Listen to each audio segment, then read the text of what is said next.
আপোনালোকৰ কাৰণে গুৰুত্বপূৰ্ণ ভিডিঅ'লৈ আহিছোঁ। সেইটো ভিডিঅ' হ'ল 2026 চনৰ নতুন খচৰা ভোটাৰ লিষ্ট আহি গৈছে। যদি আপোনালোকে এইবাৰ ভোটাৰ আই ডি কাৰ্ড কাৰেকশ্যন কৰিছে অথবা আপোনালোকে এইবাৰ নতুনকৈ ভোটাৰ আই ডি কাৰ্ড আবেদন কৰিছে অথবা আপোনালোকে এতিয়াও 2026 চনৰ লিষ্টটো চেক কৰা নাই যে আপোনালোকৰ লিষ্টত নামটো আহিছে নে অহা নাই, তেনেহ'লে আপোনালোকে আজিয়ে 2026 চনৰ নতুন খচৰা লিষ্টটো চেক কৰক আজিয়ে যে আপোনালোকৰ লিষ্টত নামটো আহিছে নে অহা নাই। কেনেকুৱাকৈ আপোনালোকে 2026 চনৰ খচৰা লিষ্টটো কেনেকৈ লিষ্টটো ডাউনলোড কৰিব আৰু চেক কৰিব চাই লওক। এতিয়া আপোনালোকে ফাৰ্ষ্ট আপোনাৰ মোবাইলৰ যিকোনো এটা ব্ৰাউজাৰ অ'পেন কৰি ল'ব। আপোনালোকে ইয়াত ভোটাৰ লিষ্ট ডাউনলোড লিখি চাৰ্চ কৰি দিব। ইয়াত যিটো 1 নম্বৰত লিংক আহি যাব draft PDF electrical roll 2026 new. এতিয়া আপোনালোকে সেইটো অপশ্যনৰ ওপৰত এবাৰ ক্লিক কৰিব। ইয়াত চাব ফাৰ্ষ্ট ভোটাৰ লিষ্ট ডাউনলোড লিখি চাৰ্চ কৰিব, তাৰপিছত আপোনালোকে এইটো লিংকৰ ওপৰত ক্লিক কৰিব। এতিয়া কিন্তু আপোনাৰ ওচৰত আৰু এটা নতুন পেজ ইয়াত অ'পেন হৈ যাব এনেকুৱাকৈ। ইয়াত চাব ইয়াত দুটা অপশ্যন আহি যাব। 1 নম্বৰত আহি যাব 2026, 2 নম্বৰত আহি যাব 2005। এতিয়া আপোনালোকে 26ৰ ওপৰত এবাৰ ক্লিক কৰিব। যেতিয়া আপোনালোকে 26ৰ ওপৰত এবাৰ ক্লিক কৰিব, এতিয়া কিন্তু আপোনাৰ ওচৰত আৰু এটা নতুন পেজ ইয়াত অ'পেন হৈ যাব এনেকুৱাকৈ। ইয়াত অলৰেডি ষ্টেট নাম আহি যাব অলৰেডি, আৰু ইয়াত চাব দিয়া আছে ইয়াৰ। আপোনালোকে ইয়াতো 2026 চিলেক্ট কৰি লৈ ল'ব। তাৰপিছত আপোনালোকে ৰোল টাইপ চিলেক্টৰ ওপৰত ক্লিক কৰিব। ইয়াত এটা অপশ্যন আহি যাব, আপোনালোকে ইয়াৰ পৰা 2026 চিলেক্ট কৰি লৈ ল'ব। তাৰপিছত ইয়াত চাব দিয়া আছে ডিষ্ট্ৰিক্ট চিলেক্টত ক্লিক কৰিব। এতিয়া ইয়াত আহি যাব আপোনালোকৰ ডিষ্ট্ৰিক্টৰ নাম। এতিয়া আপোনালোকে ইয়াত চাই ল'ব যে ইয়াত আপোনালোকৰ ডিষ্ট্ৰিক্টৰ নাম কোনটো হয়। ইয়াত যিটো আপোনালোকৰ ডিষ্ট্ৰিক্টৰ নাম হয়, আপোনালোকে ইয়াত আপোনাৰ ডিষ্ট্ৰিক্টৰ নামটো চিলেক্ট কৰি লৈ ল'ব। ফাৰ্ষ্ট ষ্টেট নাম ইয়াত অলৰেডি আসাম চিলেক্ট কৰা থাকিব, আৰু আপোনালোকে ইয়াতো 2026 চিলেক্ট কৰি লৈ ল'ব। ইয়াত ৰোল টাইপটো আপোনালোকে চিলেক্ট কৰি লৈ ল'ব। তাৰপিছত ইয়াত আপোনালোকৰ যিটো ডিষ্ট্ৰিক্টৰ নাম আছে চিলেক্ট কৰি লৈ ল'ব। তাৰপিছত চিলেক্টত ক্লিক কৰিব।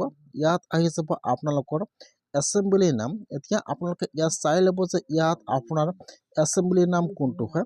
আপোনালোকে ইয়াত আপোনাৰ এছেম্বলিৰ নামটো চিলেক্ট কৰি লৈ ল'ব। ডিষ্ট্ৰিক্টৰ নাম আৰু এছেম্বলিৰ নাম ইয়াত অলৰেডি লেংগুৱেজটো এছামিছ আহি যাব। আপোনালোকে ইয়াত আৰু লেংগুৱেজ চিলেক্ট কৰিব নালাগে।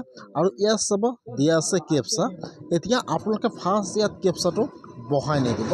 ফাৰ্ষ্ট আপোনালোকে অলপমান তলত আহিব লাগিব।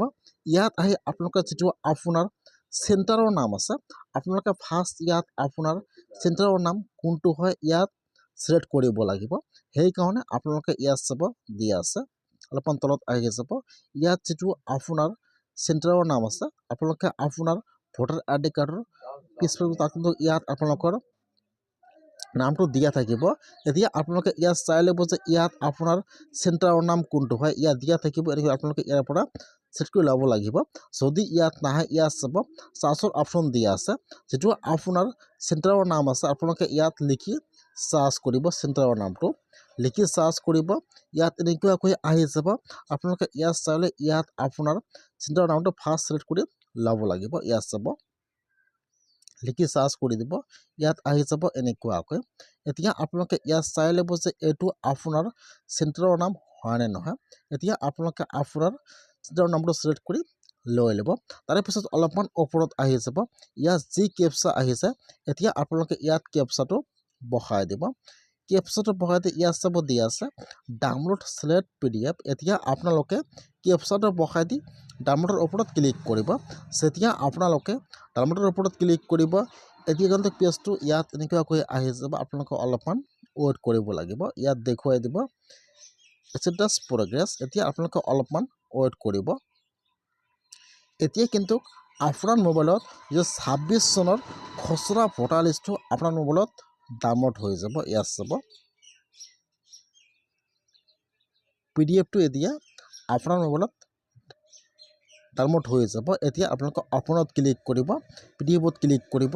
এতিয়া কিন্তু আপোনাৰ ওচৰত আপোনাৰ গাঁৱৰ বা আপোনাৰ চেণ্টাৰৰ ইয়াত লিষ্টটো অ'পেন হৈ যাব এনেকুৱাকৈ।